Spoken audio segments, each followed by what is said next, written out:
ஒரு அப்படியான ஒரு ஆளை நம்ம வந்து எதுக்கு என்ன வச்சுக்கலாமா? இவர் வந்து சரி இதெல்லாம் ஒரு பக்கம் இருக்கட்டும். ஒரு சினிமாவில் இருந்தனால இதை கேட்க முடியாது. இதெல்லாம் கேட்டால் அவருக்கு வாய்ப்பு போயிடும். Okay fine.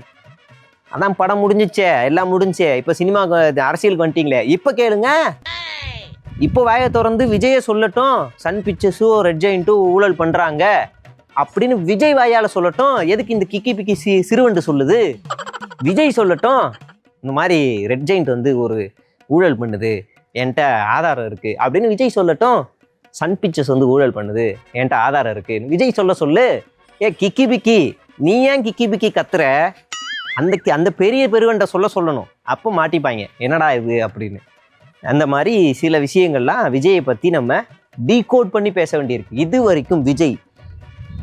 வரைக்கும் விஜய் தன்னிச்சையாக கோவப்பட்டு சமூகத்தில் நடக்கும் ஏதாவது ஒரு பிரச்சனைக்காக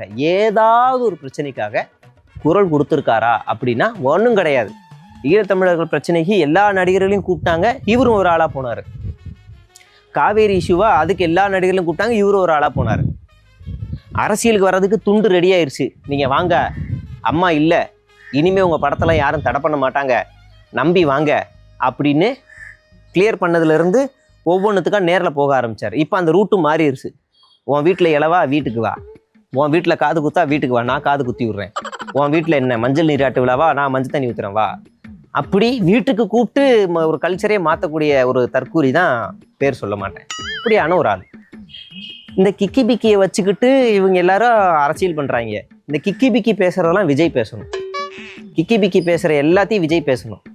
உண்மையிலே சினிமா துறையில் நடக்குதா அப்படின்னு அவர் பேசிட்டோம். அதுக்கப்புறமா நம்ம இதை வந்து யோசிப்போம். அப்படியா, ஓ ஆமாம்ல அப்படின்னு இவரே சொல்கிறாருன்னா கரெக்டு தான் அப்படின்னு எல்லா படத்தையும் அவங்ககிட்ட கொடுத்துட்டு, பாதி படத்தை அங்கே கொடுத்துட்டு இங்கே வந்து சின்ன பசங்களை வச்சு ஏவி விட்டு இதை பண்ண வைக்கிறது, டகால்டி வேலையெல்லாம் காட்டுறது.